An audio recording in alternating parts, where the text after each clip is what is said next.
How to attack the knee.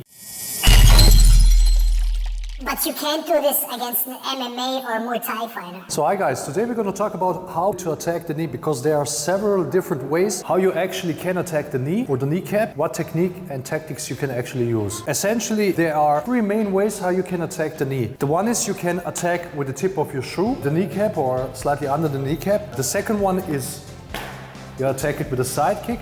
And the third one is you attack it with a leg obstruction. And there's actually a fourth one. You can use a hook kick.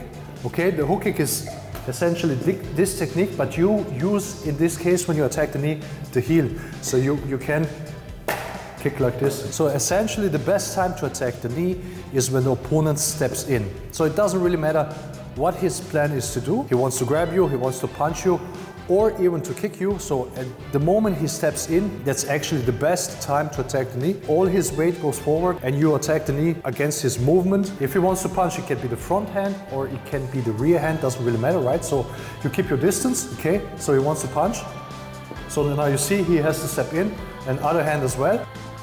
And same idea, he wants to step in. So that's why you want to keep the distance. If you don't keep the distance, you're essentially just in the touching range. So I can touch him, he can touch me. So now he can punch without the step. So that's why essentially you want to keep the distance. So anytime he wants to punch, he has to step in, okay?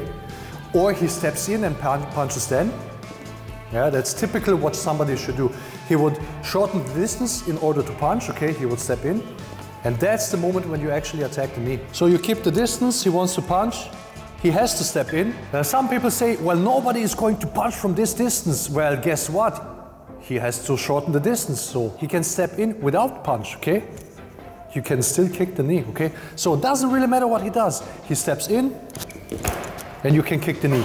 Or you can use the leg obstruction, right? And go here. Or you can use the hook kick with the heel, okay? Which is less direct, as you can see.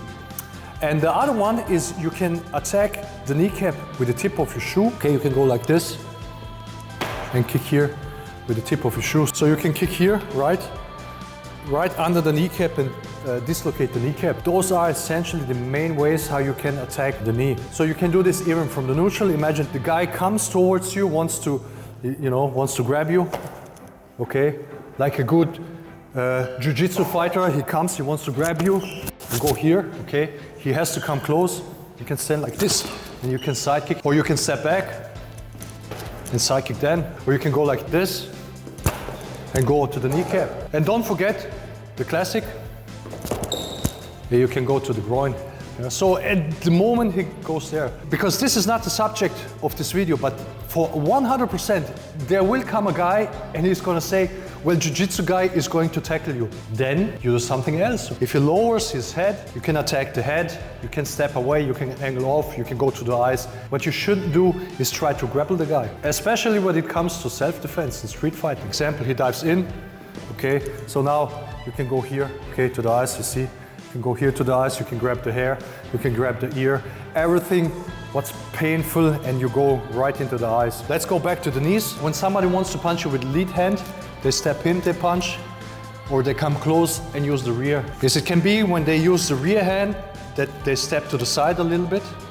You see, then you would attack the knee slightly off angle, like here, okay? Then you would kick here, okay, on the inside of the knee. Somebody uses the lead hand, okay? Then he probably is gonna come straight towards you, and you can side kick the knee or use the leg obstruction.